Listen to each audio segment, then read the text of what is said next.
Hi, എല്ലാവർക്കും നമസ്കാരം. ഇന്ന് നമുക്ക് മാങ്ങ കൊണ്ടൊരു കൂട്ടാനായാലോ? ചക്കര മാങ്ങ എങ്ങനെയാണ് തയ്യാറാക്കുന്നതെന്ന് നോക്കാം. ചക്കര മാങ്ങ തയ്യാറാക്കാനായിട്ട് ചെനച്ച മാങ്ങ, ഒരുപാട് പഴുക്കാത്ത മാങ്ങ 2 കട്ട് ചെയ്ത് വെച്ചത്. ചൂടായ ചട്ടിയിലേക്ക് വെളിച്ചെണ്ണ ഒഴിച്ചു കൊടുക്കാം. ചൂടായ എണ്ണയിലേക്ക് കടുകിടാം. 1/2 ടീസ്പൂൺ കടുക്, 1/2 ടീസ്പൂൺ ഉഴുന്ന്. കടുക് ഉഴുന്നും പൊട്ടിക്കഴിയുമ്പം പൊടിയായിട്ട് അരിഞ്ഞു വെച്ച ഇഞ്ചി, പൊടിയായിട്ട് അരിഞ്ഞു വെച്ച വെള്ളുള്ളി, ചുവന്ന മുളക്, ഇനി ഇച്ചിരി കറിവേപ്പില ഇടാം. നന്നായിട്ട് വഴറ്റാം.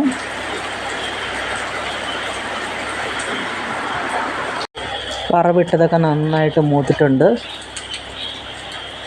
ഇനി അരിഞ്ഞു വെച്ച മാങ്ങ ഇട്ട് കൊടുക്കാം. ചെറുതായിട്ടൊന്ന് വഴറ്റി കൊടുക്കാം.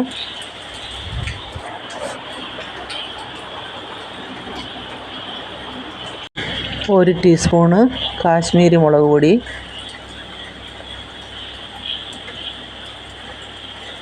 1/2 ടീസ്പൂണ് മഞ്ഞൾപ്പൊടി,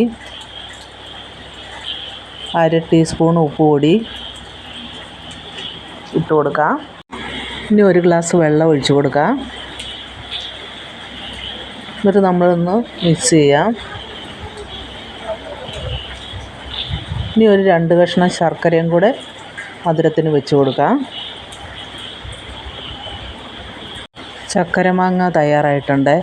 തേങ്ങ അരയ്ക്കാതെയും തൈരൊന്നും ഒഴിക്കാതെ ഇങ്ങനെ നമ്മൾ മാങ്ങ തയ്യാറാക്കുമ്പോൾ നല്ല സ്വാദാണ്. വീഡിയോ കണ്ടപ്പം ഇത്ര എളുപ്പത്തിൽ തയ്യാറാക്കാൻ പറ്റും, ഇത്ര രുചി ഉണ്ടാവുമെന്ന് ഞാൻ വിചാരിച്ചില്ല. നല്ല ടേസ്റ്റാണ്.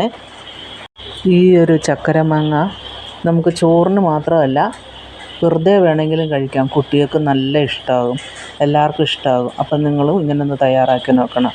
നല്ല സ്വാദും നല്ല ടേസ്റ്റും ഉണ്ട്. അപ്പം നിങ്ങൾക്ക് ഈ വീഡിയോ ഇഷ്ടപ്പെട്ടാൽ സബ്സ്ക്രൈബ് ചെയ്യാത്തവർ സബ്സ്ക്രൈബ് ചെയ്യണേ. ബൈ.